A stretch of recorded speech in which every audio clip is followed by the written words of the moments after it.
Welcome back to Fly Fishing Hatches Part 8. I'm Raj Kletke, and in this video we'll quickly cover some non-surface emergences for completeness only. I've not actually fished these hatches, but we'll show you how to extrapolate from hatches that we have fished and have some similar features. The major non-surface emergences that you may see are with the large swimmer mayflies, whose nymph migration we did partially discuss in the previous video, and the stoneflies.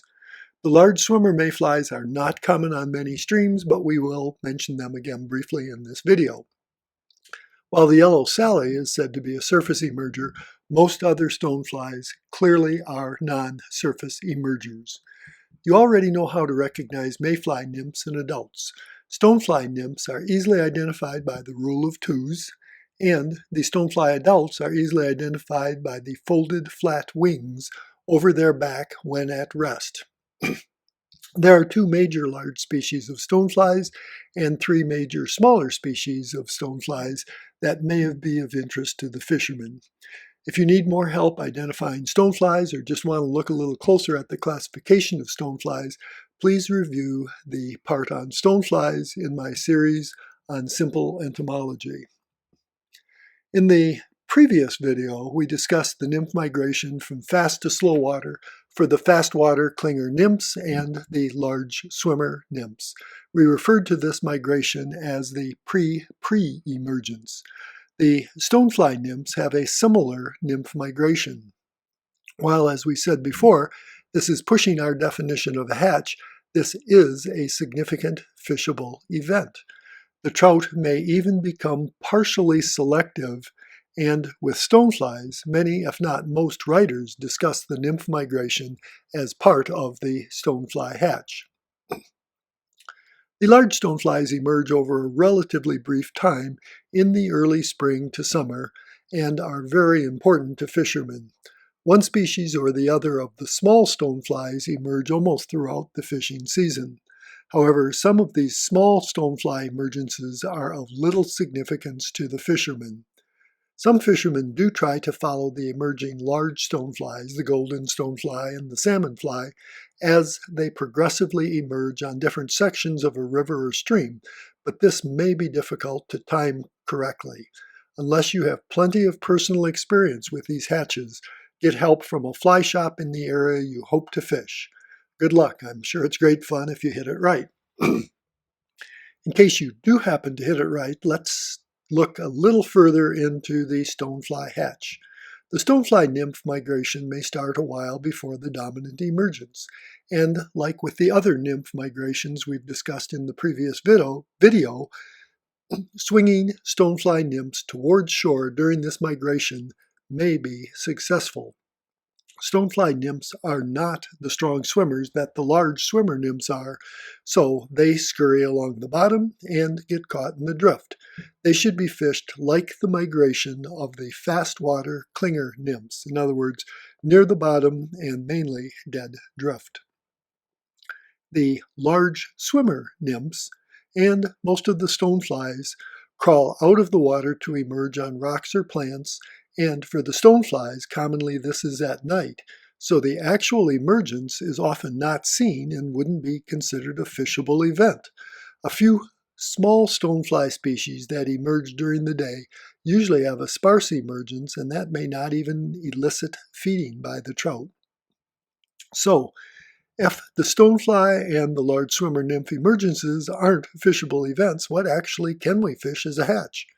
Well, first we have to discuss some differences between the large swimmer mayflies and the stoneflies as they emerge from their nymphal shucks. The mayflies are good flyers and fly some distance from the stream for their final molt to the spinner. Within a day or so, these spinners return commonly to riffles to lay their eggs. They die and they fall spent to the water surface, usually within 2 to 3 days after an emergence. The stoneflies are much weaker flyers and may stay closer to the stream as they mature and mate. They may live for several weeks, often 3 to 4 weeks, and after mating return several times to the water, again commonly to riffles to lay their eggs. Depending on the species, some stoneflies drop their eggs from above the water surface, while others dip their abdomens into the water. Some may die and fall into the water, but others will die on shore and not be available to the trout. So, with the large swimmer mayfly nymphs, we might get to fish the pre-emergence, in other words, the nymph migration, and the post-emergence egg-laying and spinner fall, mainly the spinner fall. You've already fished the nymph migration in the previous video, and you already know how to tie spinners, look for spinners, and fish a spinner fall. With the stoneflies, we're fishing the migrating nymphs and adults that accidentally get into the water, sometimes from a strong wind and sometimes from other factors. This may happen shortly after emergence while the stonefly is still streamside, when the adults return to lay eggs, or occasionally when the adults die. Wind and weak flying will cause the stoneflies to fall onto the water surface.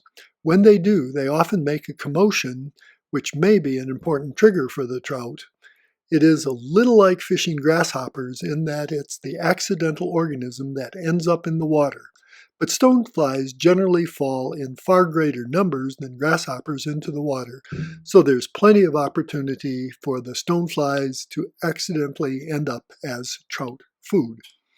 If you suspect one of these non-surface emergences is happening because you find the large swimmer nymphs or stonefly nymphs under rocks in slow water, which would imply that they've been migrating there from the faster water in which they normally live, but you don't see rising fish, you should be swinging nymphs towards shore. This should be along the bottom in dead drift for stoneflies and perhaps with a little more movement or even stripping movements for the large swimmer nymphs. If you see rising fish and you're fishing the large swimmer mayflies, check for the presence of spinners. Consider other organisms if no spinners are present. If you're fishing a stonefly hatch, see rising trout and still see adults, but no longer see stonefly nymphs on the rocks you turn over, or you just want to fish a large dry fly, try an adult stonefly pattern. Check for adult stoneflies on the water or in the streamside vegetation to help choose the appropriate size. Excuse me. The trout will quickly tell you if you've made a good choice. Be ready to go back to the swinging nymph or consider other organisms if you're not having luck on the surface. Be sure to twitch your stonefly on the surface just in case that is triggering the trout. Unfortunately, or maybe I should say fortunately, because I do have other things than fly fishing that I do, I have never knowingly fished a good swimmer mayfly hatch or a good stonefly hatch. But I might not have always known. I've interpreted rising fish as taking egg-laying caddis and have caught some with trout on an elk-hair caddis, which is a decent imitation of smaller stoneflies also. I have also caught trout on weighted nymphs on the bottom or swinging them towards shore. I was using searching nymphs like a gold ribs hare's ear or others in sizes 10 to 12, which aren't bad imitations for the large swimmer nymphs or for many of the small stonefly nymphs either. So while I like to think I know what I'm doing and why the trout are taking my flies, often I don't. Unless you chase after some of the famous stonefly emergences like the salmon fly or golden stones, you may not see any of these hatches in a normal fishing year. If you misinterpret the hatches as migrating mayfly nymphs or caddis egg laying, you'll likely do just fine with your normal fishing methods anyway. I've been quite successful using stonefly nymphs for searching, but that's outside of the scope of this series on fly fishing hatches.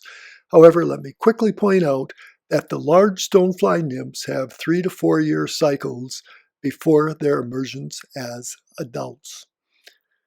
The later instars are often predatory and do get knocked into the drift. A stonefly nymph for searching makes sense almost any time of the year in any section of a stream where large stoneflies exist. Do remember, though, that the large stonefly nymphs almost double in size the last year.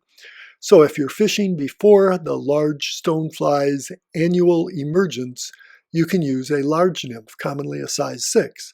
But after the annual emergence, the size of your imitation should drop at least 2 hook sizes, commonly to a size 10. The local fly shop will be happy to tell you whether stoneflies exist in the water you'll be fishing and whether the large stonefly's annual emergence is already over. Of course, numerous stonefly nymphal shucks on the streamside rocks give you somewhat similar information. I know I didn't tie any patterns in this video. The part on stoneflies from my series on simple entomology for the fly tyer and fly fishermen shows the common patterns I use, so I won't repeat that here. Many of these patterns overlap with what I use for caddis hatches, so I will be tying some of these patterns in the next part of this series. Well, we've covered some specific mayfly hatches and tried to generalize so you can extrapolate patterns and techniques to fish most of the mayfly and many of the stonefly hatches you're likely to see. It's time to move on to caddis hatches. Caddis hatches are extremely common on most trout streams. You will see them, but occasionally they may be hard to recognize. I'm Raj Kletke, and I'll see you soon.